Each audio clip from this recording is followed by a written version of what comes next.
In this podcast episode, Graham Linehan, a well-known comedy writer, discusses his involvement in the debate around trans ideology and cancel culture.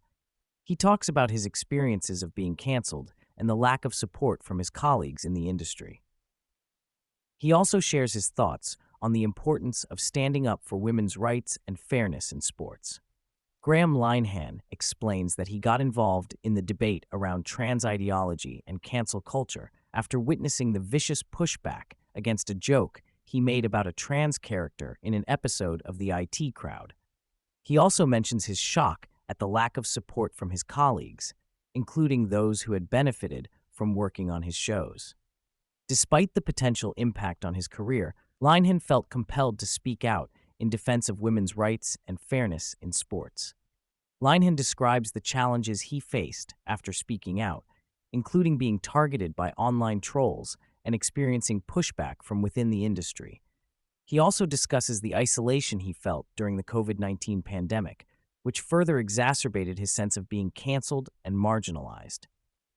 Linehan reflects on the capture of the comedy industry by a particular ideology, which he attributes to the middle-class makeup of the industry. He notes that certain topics have become off-limits, leading to a lack of diversity in comedic perspectives. Linehan also highlights the contrast with the American comedy scene, where there are different scenes in different places, allowing for more diverse viewpoints and comedic styles.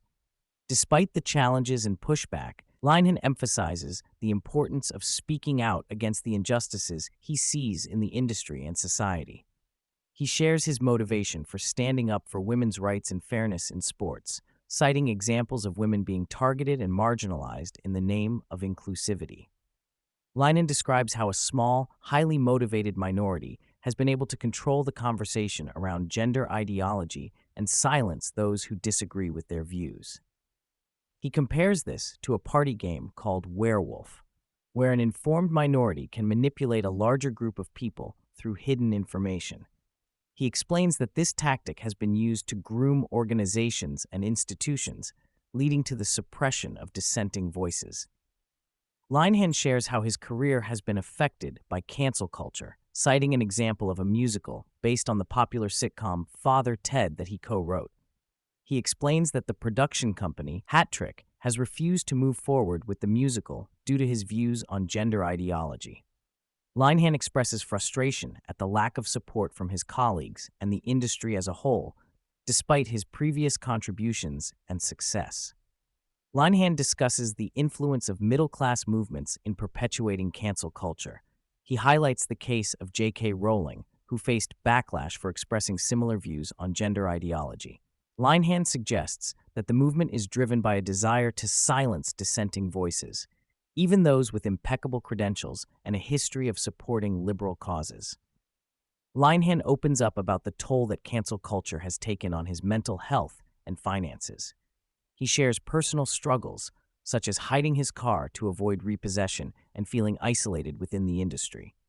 Despite these challenges, Linehan expresses gratitude for the support he has received from fans and colleagues who understand the importance of standing up for women's rights. Linehan emphasizes the need for more people to speak out against cancel culture and the suppression of free speech. He encourages others to challenge the narrative and defend the rights of women and children, particularly in the face of harmful ideologies and practices. Linehan believes that progress is being made in this regard and expresses hope for a future where dissenting voices are heard and respected. Linehan recommends reading The True Believer by Eric Hoffer, a book that explores the dynamics of mass movements and the psychology of true believers. He believes that the book provides valuable insights into the current state of cancel culture and the impact of ideological dogma on society.